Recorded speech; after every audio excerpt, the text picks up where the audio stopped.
This episode is brought to you by Only the Real Entertainment and Media Den Productions.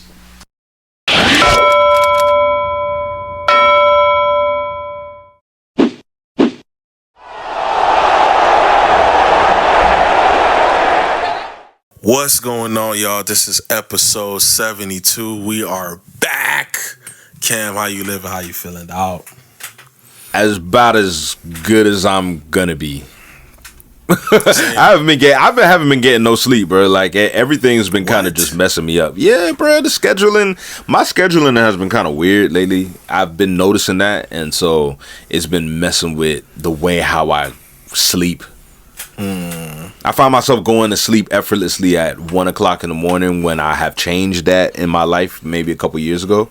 But for whatever reason, outside of watching Laker games, of course, but like I've literally been finding myself staying up at 1 o'clock in the morning and still being like up early. 5, like, 6? Sometimes 5, sometimes maybe 6:30. But I would say on average like maybe 7:30. For about 6 hours. If you could squeeze one more in, bro, you golden. That's to catch up to you when you're old now. I ain't gonna lie. But it just all depends on if I'm able to go back to sleep if I was to wake up in the middle of the night. The reason why I would wake up in the middle of the night, you know what I mean? Yeah, true. It could be kids, like, you know, it could be some wild stuff that's happening, and at that point I'll just be up. So right. No, that's it's been tripping me out. Yeah, it's been tripping me out. What's been good with you though? Ain't nothing, bro. Started a new jail. I've been, you know what I'm saying, busy myself. I work in Miami now, like not too close to the Heat Arena. So Heat, watch yourself. It's nothing for me to crash. Y'all down the street now from when I get out of work. I can see like damn arena and walk to it, you feel me? Watch your steps this off season. I'm there, all right? We're gonna talk about that, right? Hey, listen, it's just opinion at that point. We don't even got to talk about just the condition of the team, but we definitely gonna talk about some type of off-season predictions or wants and needs and stuff like that. Okay, a little fun convo, you know what I mean? Fun little trade and fun free agency draft and trade convo. Why not? There's nothing fun when discussing Heat anymore. Nothing fun. Yeah. Please. Nothing but depression. Because I got depression like Zach Fox. Oh, please, man. We're going to get into that. Let's get into the first thing, right? What's up? NBA Finals, man. See, now we're talking the good stuff. NBA Finals is coming up. OKC, Pacers. Who you got? Oh, you jumping right into the shits. My brother in Christ, I've been thinking a lot ever since they got New York up out of there. Shout out to Pacers. I've been thinking about this a lot. And it was a discussion me and Cam had off camera. I had a meeting for y'all for season 3. But this is everything that Hoopers was taught. Pacers is offense. They're sneaky defensively, but their main hanging hat is offense. OKC's main hanging hat is defense. We were told defense wins championships and offense sells tickets, but the ticket selling offense is now in the finals. So it's like, was y'all capping or just like coaching? If you're asking me right now, today is June 3rd. Tuesday, who I'm picking, I'm going to go OKC in 6. I'm gonna go. Why you got OKC in 6? I'm gonna go OKC in 6. I think their depth from the wing position is going to be parallel to the Pacers. I think they'll be able to get more stops than the Pacers will be able to get on OKC. And I just think that OKC's experience in the past, being close to the finals, ringing on the doorbell from being the number 1 seed last year. Shea has the monkey off his back. He has his MVP. You have Chet, who played phenomenal last series. You have J-Dub, who played great. Lou Dort has been playing out of his mind. Alex Caruso, I can't say enough on the defensive side of the basketball, and they still have guys who I think could be very helpful when it comes down to it. Your Wiggins of the world, Isaiah Joes, etc. I just think OKC is a tad bit deeper, not that much, with the Pacers, and if it comes down to the stars, I just think that the shade between Gap and Hallie is pretty decent, but what's going to come down to it is what Siakam is going to do, because I think Siakam also has the opportunity to shut me up and to essentially take over the series as well, because I think he can match J-Dub's output, if not surpass him.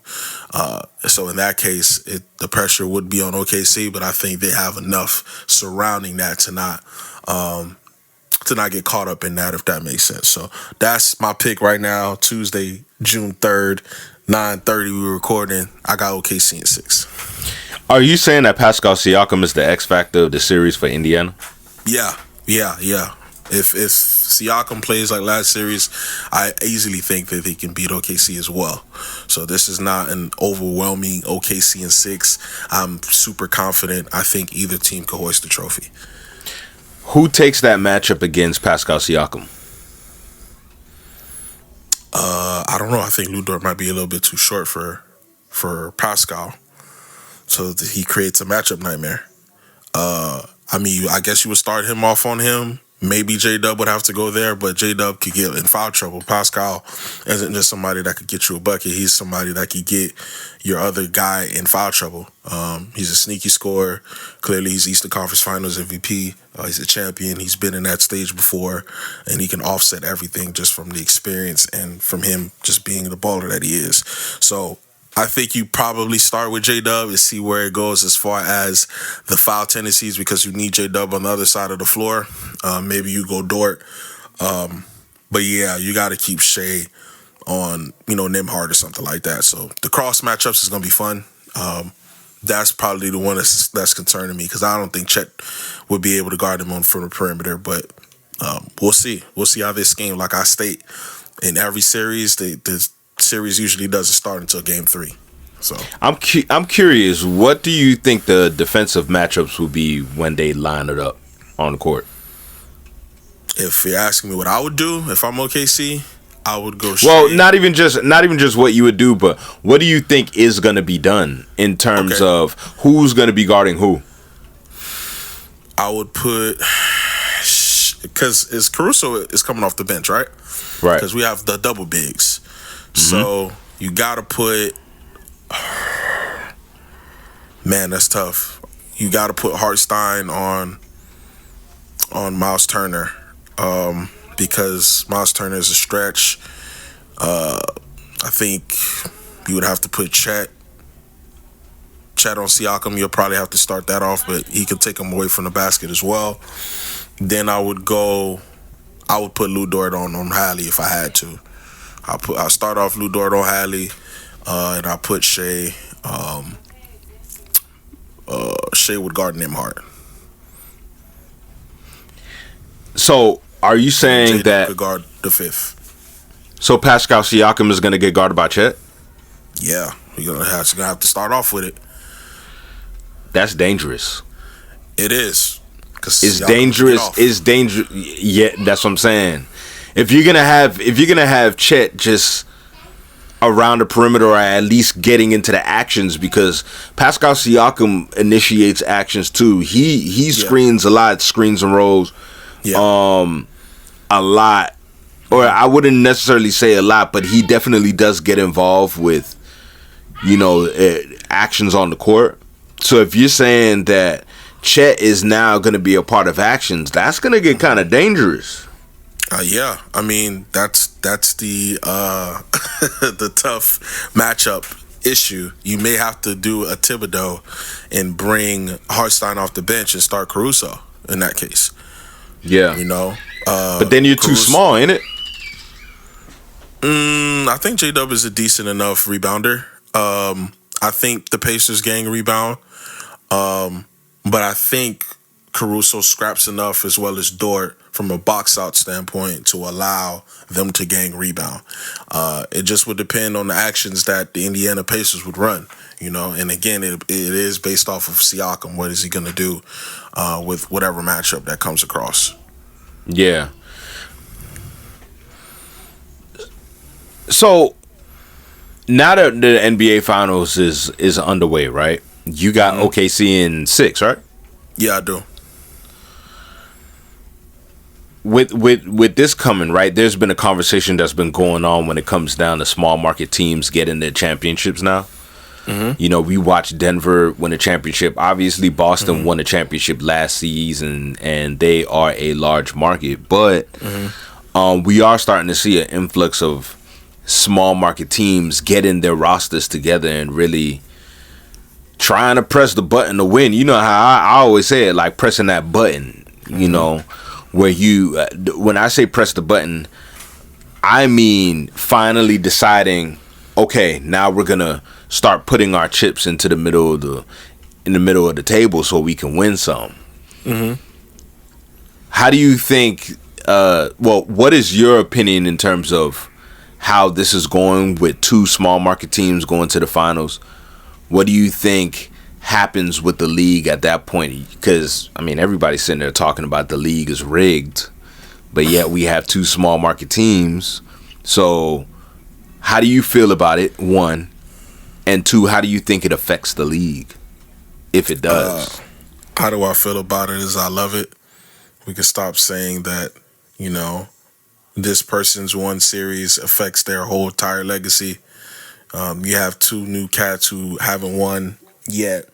One of them will be champion, and it will allow us to actually focus on watching basketball. Because if you're not careful, you'll miss the mark. This is going to be phenomenal basketball being played in high levels, and it's been high levels all playoffs, right? I think the small market team thing, I've seen Shaq say that there is no small market due to social media, and I would have to agree with him because you can market yourself.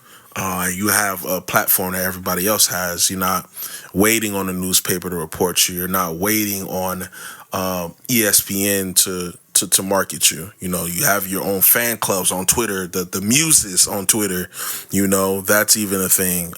You have Centel, you have popular X pages and Instagram your way to basically trump you being in a quote unquote small market. So I think it's great for the league. It's even more so important that, even though Shea is winning MVP, he's becoming a superstar.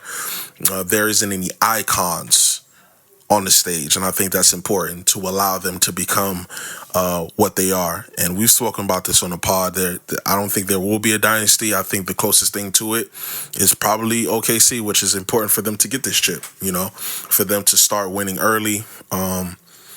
Because the Indiana Pacers ownership came out and said, hey, we're putting in all our chips going forward to try to be competitive. And you will continue to see small markets do so because the league is changing. It isn't one star and, solid role players and you're at the chip. It isn't 3 stars and some, not so good role players and you're at the chip. That doesn't guarantee anything. It's becoming more well-rounded, if you may. It's not just star-oriented.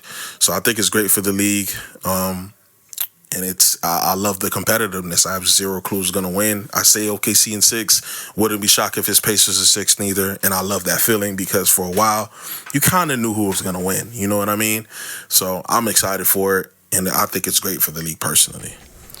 I want to know if either team, but especially Indiana, because I think that maybe OKC would, now that SGA is the MVP of the league this season. But I really wonder if Indiana is going to get respect if they win. Like if they're going to be looked at as, this is, how every time a team wins a championships, it seems like the next season, sports commentators, sports media members, whatever, they hold them in this regard like, well, they are the team to beat. They are like, nobody's gonna beat them. I don't think so, unfortunately. Yeah, you don't think they're gonna get that respect, are? No, they're not getting it now. And what's crazy is they kind of convincingly went through the East. Let's not forget they beat Milwaukee in 5. They also beat Cleveland, the number 1 seed in the East, in 5. New York Knicks is the only one that got to 6. So they beat everybody's ass. Let's not do this. You know what I mean? But they don't have no Diddy, the sexy role player. I mean, the sexy star player, I should say. You have Stephen A. discussing if Holly's a superstar or not. This is the conversations that we're having instead of assessing the game and what we're watching with the high octane offense that they have. And that's unfortunate. You know, I think even if they win, you're looking at Holly being ranked overrated, and he's been playing his tail off this entire playoffs, making clutch basket, making clutch play after clutch play. I just think, I don't know if they're quote unquote likable to the rest of the league, which is terrible to say because I think they play phenomenal basketball and they go 9 deep. You know what I mean? I think they're well coached. They have a championship coach in Rick Carlisle who upset my Miami Heat in 2011, and he's clearly a first ballot Hall of Famer. So I just don't think they'll be respected. I don't know if it's locale. I don't know if it's because it's Holly Burton and I don't know, for whatever reason, people are not drawing to his game or whatever have you. I don't think it'll have that same umph if, you know, they win. You know what I mean? Like, you know how, like, let's just say, for instance, the Celtics. You could never count the Celtics. They won last year. I don't know if we're going to get that same thing if Indiana wins. It'll just be like, oh, yeah, it's Indiana. Brother, they just hoisted the trophy like 4 months ago. What do you mean it's just Indiana? But again, it's that they don't have the sexy icon, star, superstar, whatever y'all want to call Holly. I think they're a great basketball team, you know, win or lose. So, will Indiana ever get the respect? You ever been to Indiana? I've been to Indiana. I haven't really hung around in Indiana, but I have definitely been in the state before. I've driven through. Nice area, nice people. I don't know, bro. Like, for some odd reason, I don't know if it's a Midwest thing, because they didn't respect the Bucks winning neither, I don't think. Yeah. The Midwest has always had this kind of like vibe where, I guess in a way, they kind of get ignored. Yeah, I don't get that. By everybody else. I don't know what that is. I don't get that. You know, I'll be honest, bro. If LeBron wasn't wearing that 23, and if they didn't win in 2016, you see the Cleveland Cavaliers this season, they were the number 1 seed, and they were right there with OKC from a record standpoint, and it was the rest of the league was just like, okay. I mean, there's multiple major cities in the Midwest that is especially popular in other sectors now, but for whatever reason, just when you take it away from the popularity aspect, like nobody really thinks about the Midwest too much. You know, you got the Northeast, you got the West Coast, you got the East Coast, the South. South is the South, yeah. Like it doesn't necessarily it's like get that much. Basketball, though, right? Yeah, you take your Chicagos of the world, okay, but Chicago, honestly, as great as Chicago is, there was a long time before drill music came into effect. Nobody wasn't really like thinking about Chicago like that. I'm not even talking about just basketball. I really do think it's a Midwest thing. You got Detroit. I think that's the reason why Detroit has a lot of chip on their shoulder too, because Detroit is such a legendary historic city. Especially if you're black. Right. So much talent there, so much good people there, so much different stuff that you can learn from Detroit. Yep. And probably the nation has taken from Detroit and used it as their own. But I don't know. A lot of you niggas in the Detroit beats. Yeah, let's not get it twisted. Yeah, but I just think that because they're in the Midwest, it's different. Like they're like the middle child. Yeah, that's the perfect explanation.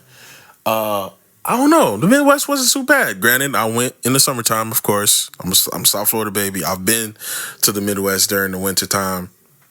Yeah. My nose was froze off. Yeah, it was 0 degree weather in Ohio with black ice.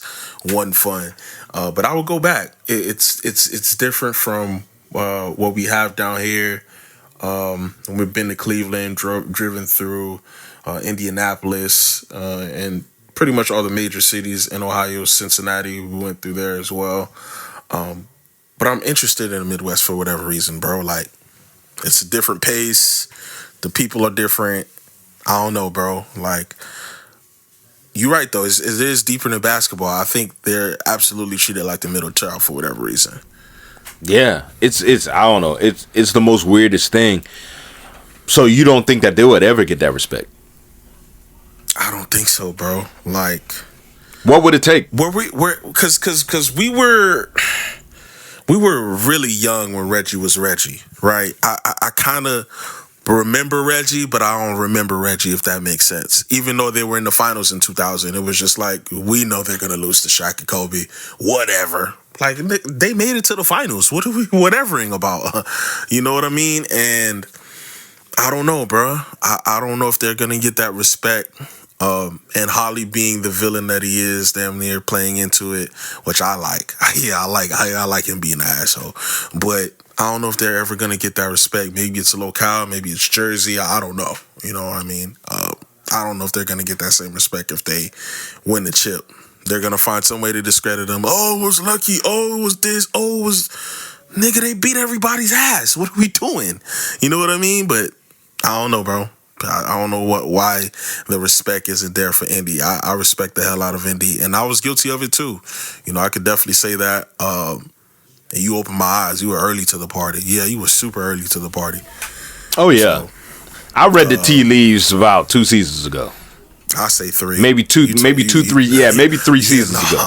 Yeah, no, you told me 3 seasons ago. You told me when Holly was wearing the Kings jersey that he's like that. I'm like, Holly Burton? Mm-hmm. Nigga who backing up Fox? Mm-hmm. And now look at the conversation. I don't know if Fox is a better point guard than Holly. I do not think so.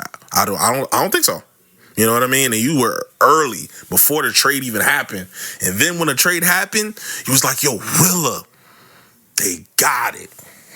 I'm like, yeah, I know you gonna who, but what you mean they got it? And then they got Siakam. He was like, yeah, it's over. I'm like, yeah. And they start walking niggas down. You know, they damn near beat let's talk about it. They damn near beat Boston last season. They could have very well been in the finals had they closed these games. I know they got swept, but if you actually watch the games, they damn near beat Boston. So at what point do we continuously say that it's luck? It's not luck. You don't beat an NBA team 4 times in 7 games multiple times to say it's luck. Sorry. I'm not subscribing to that. What position do you have Tyrese Halliburton, I guess, ranking of young stars? Because I don't care what Stephen A. Smith say. I rock with him, but Tyrese Halliburton, at the very least, is a star. For sure. Yeah, that's at the least. It's not even a question. I'll probably take Ant over him. I'll probably still take Luka over him. SGA is a little bit older or around the same area. I'll take SGA over him. I'm not taking Lonzo Ball over him. And you're talking about just guards, right? I'm thinking guards right now. Like ones and twos. I'm taking Holly over Ja right now as well. Okay. LaMelo Ball? No, I got Holly over LaMelo. I'm just going to start throwing out names. Go ahead. You already said Ja. Yeah, I got Holly. You already said Ant. No, I got Ant over Ja. I mean, I got Ant over Holly. Holly, right. Trae Young.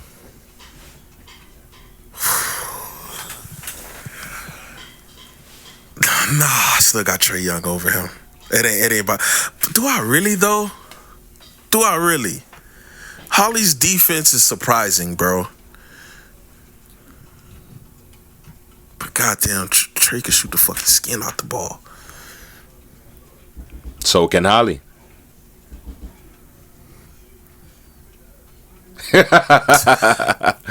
now you stumped. Like it when you start digging into the trenches. Nah, bro, because you know how I evaluate players. That's why you doing this. Yeah.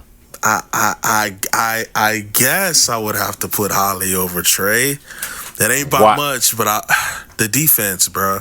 Okay. The defense. I've watched him continuously get picked on all postseason. You've watched it too. There has been some games where he damn near looks, dare I say, like the best defender Indy has in the perimeter, and it's shocked me. So if it's shocking me, it's shocking scouts and it's shocking the coaches. I'm gonna go Holly. Yeah, I'm gonna go Holly. Cade? I got Cade over Holly. You do? I do. I think Cade could take over a series in a heartbeat.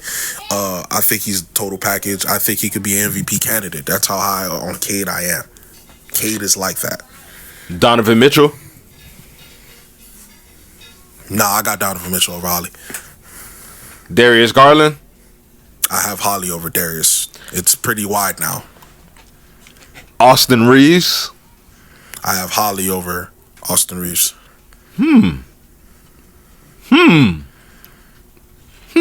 Okay. I can't ignore what I'm watching, Cam. Yeah, you know I'm gonna give it up when a nigga hooping. Jalen Green? That's not even close. That's a big gap. Big gap. I don't care what nobody say. De'Aaron Fox? I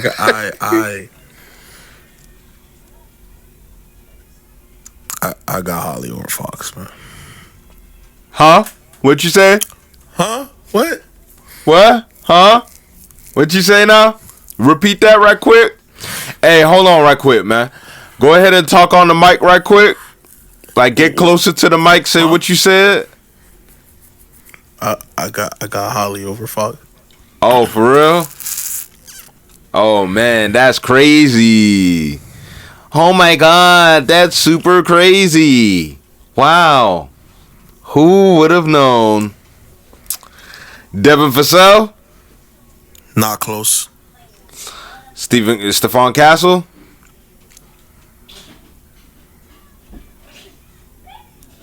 Man, you know how high on Castle I am.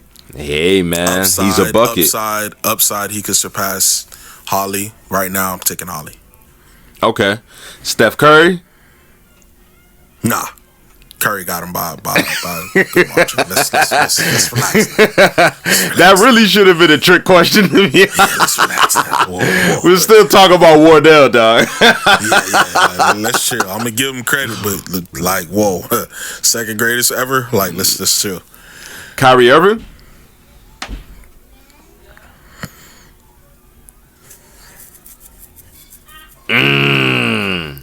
Wow, a pause like that. Hold on, ladies and gentlemen. What is he about to say? What is Rilla about to say? I'm gonna go. Oh shit. I'm gonna go Kyrie, man, but it's not a big margin. Really? Not right now. No, not right now. It's not. I'll throw out one last name. What's up? Tyler Hero?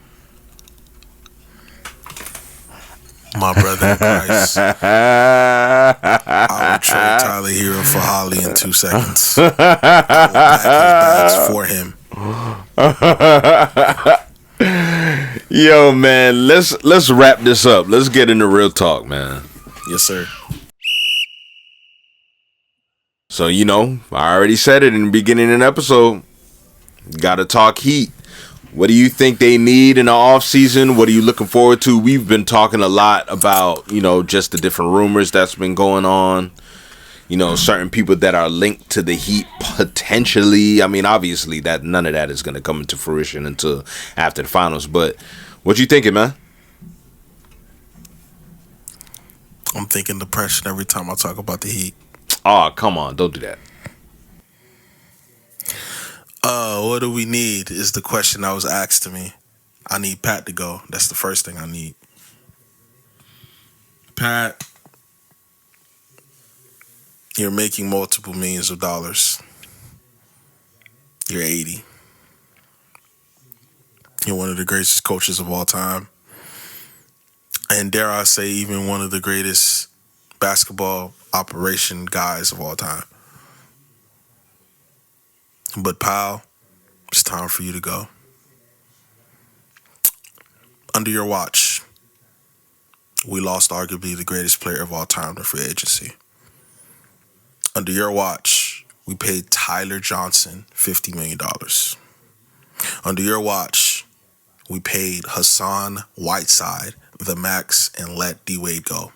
All of this happened on your watch, pal. Time for you to hang it up, Patrick. All right? First things first. Second off, Mr. 22, I enjoyed your hoops. I did. And I'm talking about the real 22, not that other guy that's in Golden State. I enjoyed your hoops. You got to slide. You're a great trade asset. That's the only reason I'm saying for you to slide, not to call you a bum. Because if you were not hooping, I would have called you a bum. Go ahead and get up out of here, bro. Go ahead and get up out of here. Now, who would I want? There's 3 names that come to mind, and I'll be quick. First name, we just mentioned him. Trae Young, come wear this Heat jersey. Yeah, you ain't winning shit in Atlanta. Yeah. Come play with a big and Bam. Come play. Khalil Ware, you might have to slide. You know what I'm saying? We might wish you condolences or whatever. But Trae, what's up? Number 1. Speaking of Trae, my number 2 is Trae as well. Murphy the Third, what's up? I got this Heat jersey for you. Yeah. We ain't got as good food in New Orleans, but trust me, there's no state taxes gonna get you right. And while you over there, can you do me a favor and tap that freakazoid of a BBL lover that's your teammate? Zion, what's up? Yeah, we could get you right. Yeah, we could get you right. Don't care about whatever you got going on off the court. We're going to fix that. Yeah, all you got to do is come down here, give me 25 and 8, and we cool. We're going to make sure that you're going to get on the court. We're going to put you through some rigorous training. Yeah, you leaned out this season. I give you kudos. We're going to lean you out even more. 25 and 8, all NBA appearance, and we're going to be a 5th seed. What's up? That's my 3. If I could land one of those, I'm straight. Keep DeRozan off my squad, Pat, if you're still here. Keep KD off my team, Pat, if you're still here. And I'll be all right. I'll be all right. You know there's a cool chance that DeMar DeRozan may just be on the Heat, right? And I would be a depressed human being. Sorry. Yeah, D-Ball, I love you. I mean, at least you're not throwing a max contract at him. This is very true. Debo is not a scrub, man. That sounded pretty harsh. Debo is a first ballot Hall of Famer. I love Debo's game. You're not going to put us over the top, bro. No disrespect to you, though. Nah, he won't. Love. He won't, but I mean, you never know about the roster construction, dog. I know. He ain't gonna put us over the top. Yeah, I know. He ain't gonna put us over the top. Yeah, he ain't gonna do it. Yeah. I love Devo though, but nah. Great episode, man. Great episode. We gonna holla at y'all later, man. Appreciate everyone tuning in. Like, comment, and subscribe, and follow us on social media at @MediaDen_ and at Young Rilla. Keep it a lot, and more importantly, keep it real. And we'll be back next time. Peace.